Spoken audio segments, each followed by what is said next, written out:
One of NASCAR's crown jewels is in the book, the Brickyard 400. Spoiler alert, we did get a new winner and a new driver advancing to the playoffs for the NASCAR Cup Series. But first things first, I want to talk about the Xfinity race. One moment that was particularly disappointing with Austin Hill and Eric Almirola.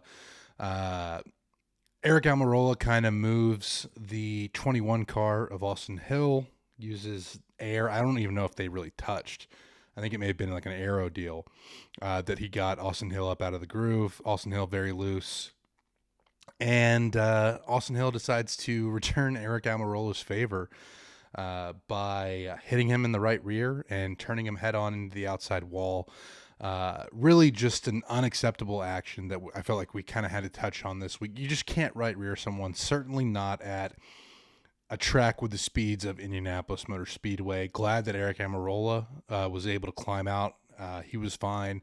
Austin Hill was parked for 5 laps by NASCAR, and the news broke earlier today that Austin Hill will be suspended for the race at Iowa. Austin Dillon stepping into that 21 car for RCR. Again, you can't have it. I think Austin Hill tried to say that he was still trying to gather up the car, but I usually try to give drivers the benefit of the doubt. Austin Hill said he was still trying to gather up the car, was still not fully under control when he ran into Almirola.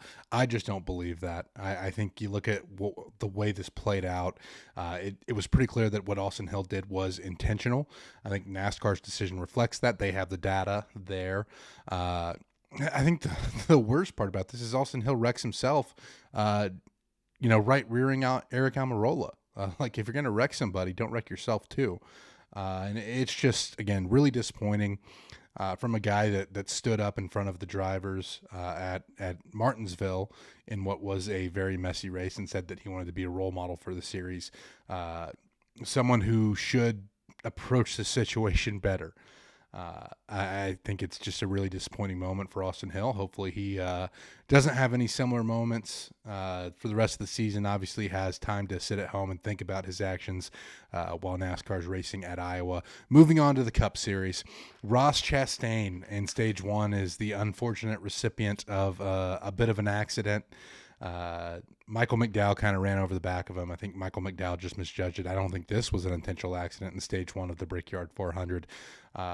To kind of set the stage for you, we knew fuel savings were going to be massive going into this race. We knew that the drivers needed to take care of their equipment, kind of coast a little bit. I think they were like a second to 2 seconds off the normal pace early in Stage 1, as many of the drivers were saving.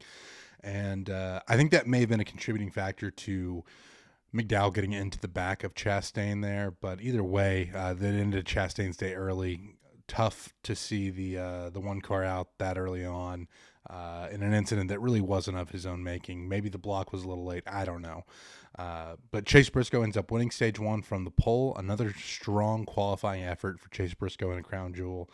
This 19 car has had speed this year. It just has to put it together more on race days. Obviously, he has the 1 at Pocono, so that's going to carry them to the playoffs.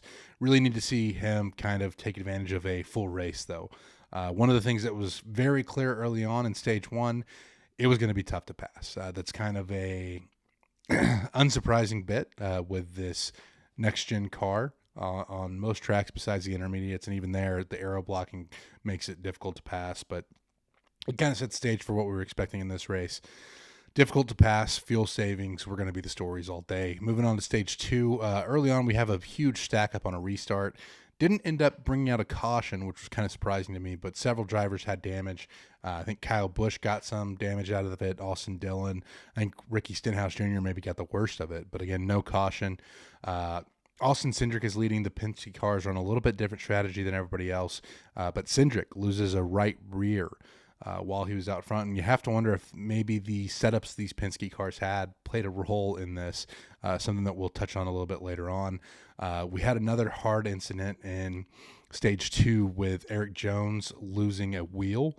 Hard hit for him. Again, glad to see him get out of the car. This is kind of a symptom of this next-gen car as well, right? Like, we have the one central nut for the wheels I think you see a lot more loose wheels than you did with the old 5 lug nut system for the old tires prior to the next gen. And I don't really like, if you want to get into like the technical side of NASCAR, highly recommend you check out Bozy and the content that he does, because I think he does a great job of explaining the technical side and like why NASCAR has gone to things. But I will say that admittedly I miss kind of the 5 lug nut pit stop that we still get in the Xfinity series. Ryan Blaney ends up winning stage 2. A little bit interesting here. They were worried about him running out of gas under caution, so Blaney actually pits a lap early, which forces him to restart stage 3 at the tail end of the longest line. But they just didn't want to risk running out under caution. Obviously, with the size of Indianapolis Motor Speedway, 2.5-mile circuit, under caution, there's a chance that you don't make it back to pit road if you run out. So they played it safe. He ends up starting at the tail end of the longest line. A lot of different strategies. A lot of people deciding to pit earlier or later, depending on the car. And after most of the pit stops that cycled through, there were still a few people out on track. Joey Logano was the leader of the guys that had pitted and were good on fuel. Circling back to what we talked about with Austin Cindric, Joey Logano also loses a right rear tire. So again, you have to think something with the way the Penske cars were set up, the air pressures or something played a role in them losing those right rear tires. But Logano losing his tire puts Bubba Wallace as the first car who had hit pit road already. Ryan Blaney tried to stretch out the race after restarting at the tail of the field, but ultimately didn't get the caution that he needed to kind of even things out a little bit. And so Blaney hits pit road with 18 to go. Bubba Wallace inherits the lead, and Bubba Wallace is in control of this race. And, you know, Kyle Larson was kind of closing a little bit. Didn't look like Larson was going to be able to get to Bubba before the end of the race. Unfortunately, rain hit Indianapolis Motor Speedway with 6 laps to go.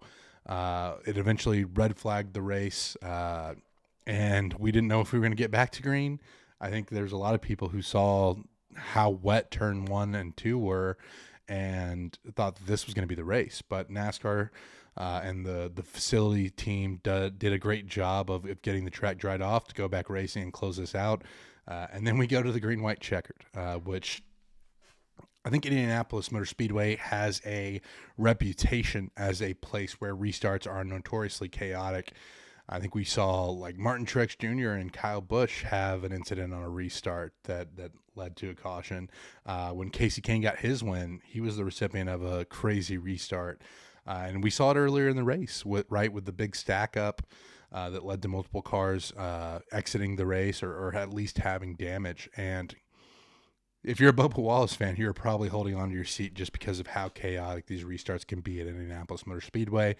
Sure enough, in green-white checkered number 1, Zane Smith spins after contact with Christopher Bell. Some hard hits in this one, multiple guys involved, and we reset and we go to green-white checkered attempt number 2. Now, Bubba Wallace got away from Larson on green-white checkered number 1, does the same thing on green-white checkered number 2, and Bubba Wallace wins at the hallowed ground of Indianapolis Motor Speedway, wins one of NASCAR's crown jewels, punches his ticket to the NASCAR postseason. Just a really good feel-good moment.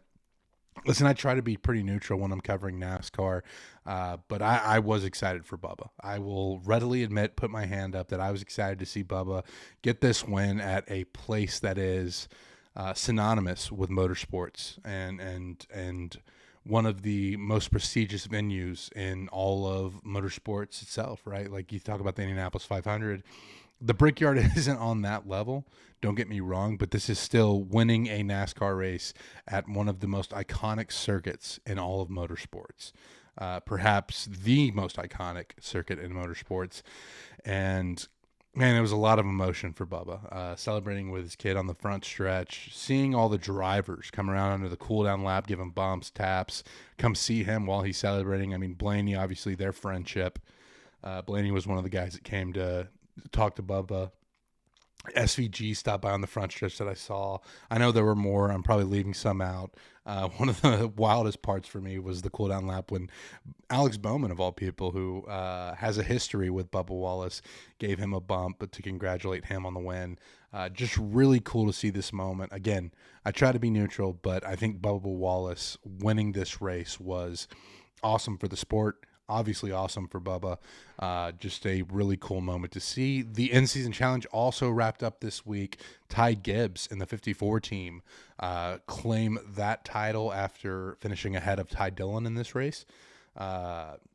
This was kind of a scenario where Ty Dillon had a great Cinderella run, just unfortunately came to an end against a team with just better speed. And didn't have things break his way. I think he was one of those cars that got some damage on that early race restart stack up. So the Cinderella story comes to an end. I thought the in-season challenge was great. I know some people complained about it, but I don't think it really impacted the races too much other than perhaps Ty Dillon moving Alex Bowman at Sonoma for the chance to get that $1 million prize.